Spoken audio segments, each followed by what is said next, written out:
O governo do estado determina o uso obrigatório de máscaras nas ruas a partir de quinta-feira. Em Jacareí, a prefeitura iniciou hoje a obrigatoriedade dos protetores para acessar bancos e outras instituições financeiras da cidade. Máscaras também passam a ser obrigatórias para o embarque no transporte intermunicipal. Em Taubaté, o uso também deve ser respeitado em táxis e mototáxis que circulam na cidade. Embraer faz parceria com a Universidade Estadual Paulista para processar testes de diagnóstico da Covid-19.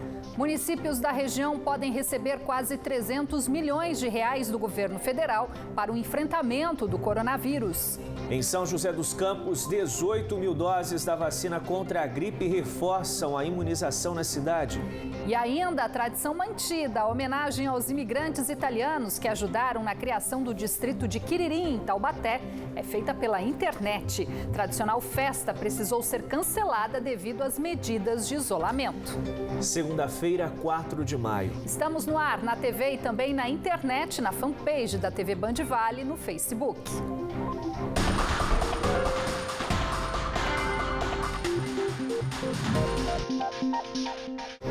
Boa noite para você.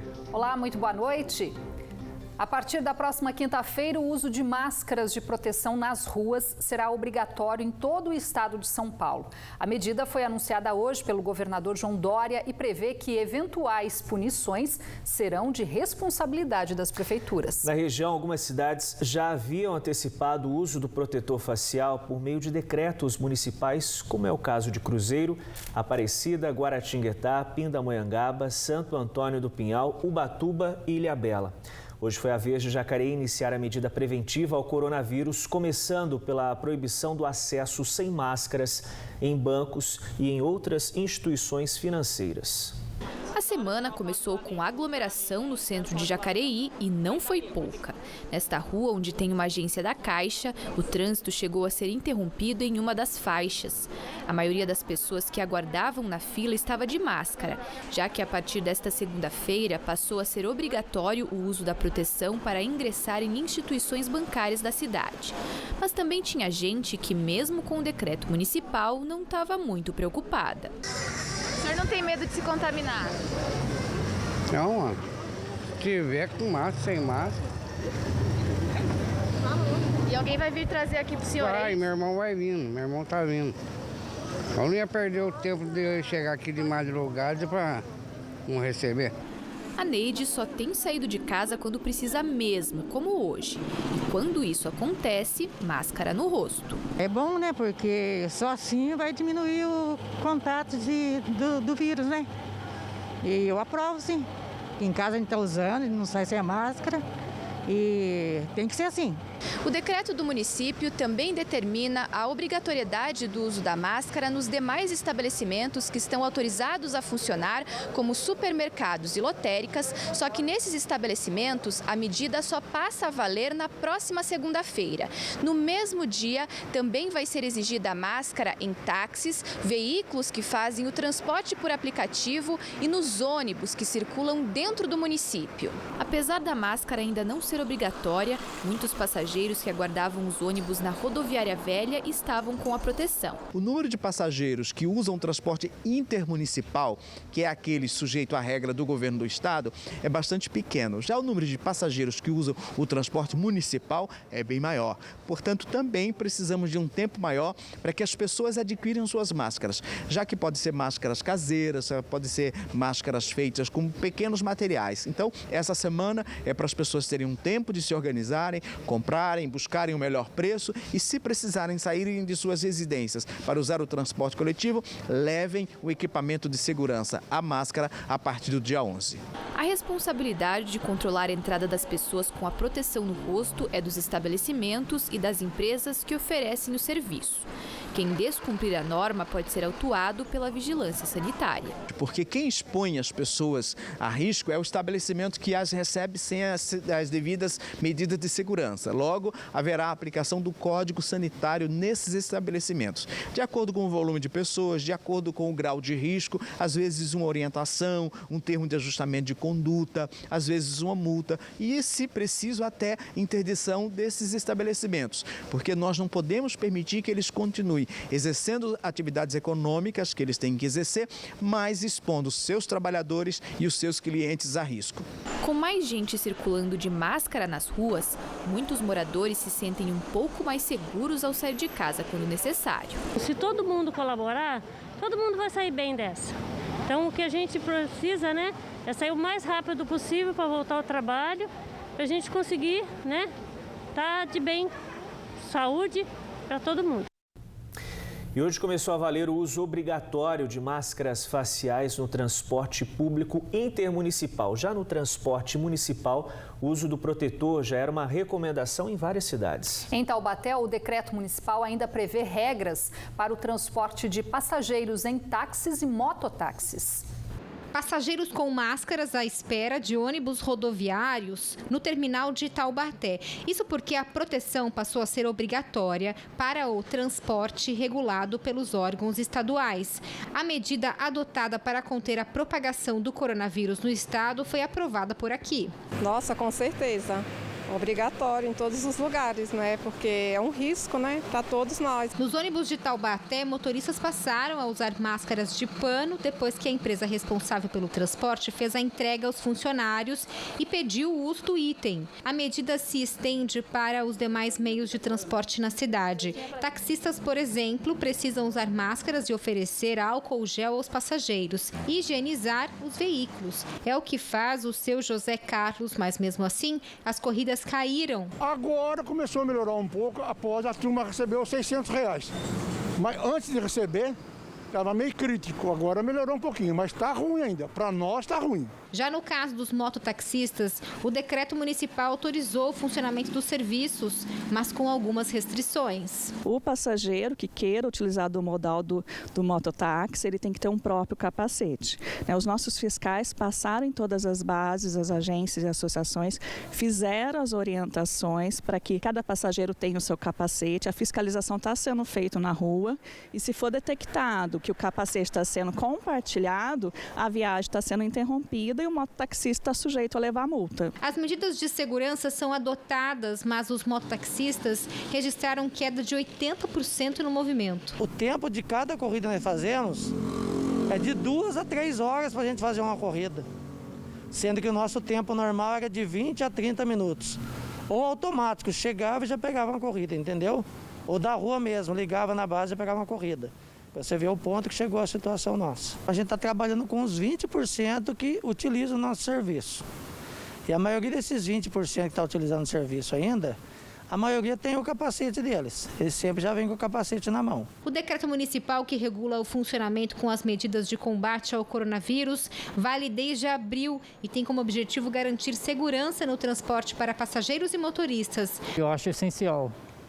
Se faz necessário, sim, as pessoas usarem a máscara e seguirem o regulamento, né? Porque é preciso para que essa epidemia venha passar o mais rápido possível. Se todos nós contribuirmos, colaborarmos, com certeza essa situação vai se acalmar, vai voltar ao normal e a vida vai continuar. E novas mortes foram confirmadas hoje na região por coronavírus. São Luís do Paraitinga registrou a primeira morte de um homem de 68 anos que estava internado no Hospital Regional em Taubaté. Na Serra da Mantiqueira, Santo Antônio do Pinhal confirmou o segundo óbito. O homem era morador da zona rural e também estava em tratamento no Hospital Regional. Em Jacareí já chega a 5 mortes. O último registro foi no sábado, um idoso de 89 anos. Taubaté registrou 2 novos casos de um total de 41. As 2 mulheres de 42 e 34 anos, moradoras da Vila Costa e da Esplanada Independência, tiveram contato com pacientes que testaram positivo para a doença. Em São José dos Campos, subiu para 278 o número de casos de Covid-19 e mais 3 mortes foram confirmadas no fim de semana, totalizando agora 14 óbitos. E neste domingo, municípios da região voltaram a registrar aumento da taxa de isolamento social. Os números aparecem na sua tela. Olha, em Ubatuba e Lorena, 69% da população ficou em casa. Cruzeiro e São Sebastião registraram taxa de 67%. Pindamonhangaba, 66%. Em Caçapava e Caraguatatuba, a taxa foi de 65%. Jacareí e Guaratinguetá, o isolamento social atingiu o índice de 62%. São José dos Campos ficou com 61%. O índice mais baixo foi registrado em Taubaté, 59%. Lembrando que o ideal indicado pelas autoridades de saúde é taxa de 70%. Importante a gente acompanhar essa evolução da taxa de isolamento. As pessoas precisam respeitar as recomendações e ficar em casa quando possível. Em mais uma iniciativa voluntária de combate à pandemia, a Embraer firmou uma parceria com a Unesp para o processamento de 40 mil testes de diagnóstico da Covid-19 nas regiões de São José dos Campos, Araraquara e Botucatu, onde a fabricante mantém suas unidades de produção aqui no Brasil. E para isso, a empresa vai doar 4 milhões de reais para a execução dos exames, coleta de amostras, transporte e diagnóstico. O objetivo é unir esforços para ajudar a acelerar o diagnóstico de pacientes com sintomas compatíveis com a doença. E quem explica melhor como vai funcionar essa parceria é o pesquisador João Pessoa Araújo Júnior, que é professor do Instituto de Biociências da Unesp, no campus de Botucatu, e que está conectado com o Band Cidade via Skype. Olá, professor, muito boa noite. Obrigada pela participação aqui no Band Cidade. Boa noite, eu que agradeço essa participação para explicar aí um pouco dessa nossa parceria com a Embraer, muito importante. Então, professor, como é que vai funcionar, né, o envio desse material e qual que vai ser o tempo aí previsto para a divulgação dos resultados? Qual é o laboratório? A Embraer vai fazer uma doação, mas qual laboratório vai fazer esse processamento? Bom, nesse período que nós começamos as tratativas com a Embraer, nós começamos a capacitar 4 laboratórios principais, 2 em Botucatu, 1 em Araraquara, outro em São José do Rio Preto. Então também já estamos discutindo com todas as secretarias de saúde de Araraquara, de Botucatu e de São José dos Campos para a melhor forma de coletar e distribuir essas amostras. Então cada secretário de saúde vai determinar quais serão os pontos de coleta e também estamos já otimizando a logística de transporte. A partir do momento que essa amostra chegar nos laboratórios, a gente estima que no máximo em 16 horas a gente vai soltar o resultado. Ou seja, a gente vai cumprir com aquele máximo de 72 horas desde a coleta do material, né, na orofaringe, na garganta e no nariz dos pacientes, até o resultado ser divulgado. Professor, com esses dados a gente vai conseguir visualizar de uma maneira real a evolução do coronavírus nessas cidades. Um problema que a gente tem hoje é a questão da subnotificação, né? Sim, esse problema de subnotificação é porque nós não temos testes. Isso não é exclusivo do Brasil, é um problema mundial. Alguns países que conseguem testar mais, conseguem analisar melhor, ter mais dados para tomar as suas ações. O Brasil está entre os que menos testam. Infelizmente, se você pegar em número de testes, nós estamos perto de Índia, México, então nós testamos muito pouco. E com essa iniciativa da Embraer, a gente, pelo menos nessas regiões, nessas cidades onde serão atendidas, nós vamos ter uma capacidade de testagem muito maior. Então, isso vai propiciar para a Secretaria de Saúde, para a Vigilância Sanitária, números muito mais confiáveis para determinar ações, determinar bairros que estejam mais contaminados ou menos contaminados. Então, para começar a conhecer melhor como é que está a disseminação dessa doença. E, professor, como é que vai ser definida a distribuição destes testes em termos de quantidade? São José dos Campos deve receber aí um maior volume, né? Isso aí foi um conjunto com a Embraer, o tamanho da cidade e a quantidade de funcionários e a participação da Embraer em cada cidade. E aproximadamente a metade desses 40 mil, ou seja, 20 mil, vai ficar para São José dos Campos, em torno de 15 a 16 mil para a região de Gavião Peixoto, Araraquara, né, que é onde a Embraer tem a planta, e de 4 a 5 mil para Botucatu. Perfeito, então. Obrigada, viu, professor João Pessoa Araújo Júnior, do Instituto de Biociências da Unesp. Boa noite para o senhor. Boa noite, obrigado. Boa noite, professor. Os municípios do Vale do Paraíba devem receber uma ajuda financeira emergencial de R$ 284 milhões da União durante a pandemia do coronavírus. O projeto de lei foi aprovado no Senado Federal no último sábado e ainda depende de aprovação na Câmara dos Deputados antes de seguir para a sanção.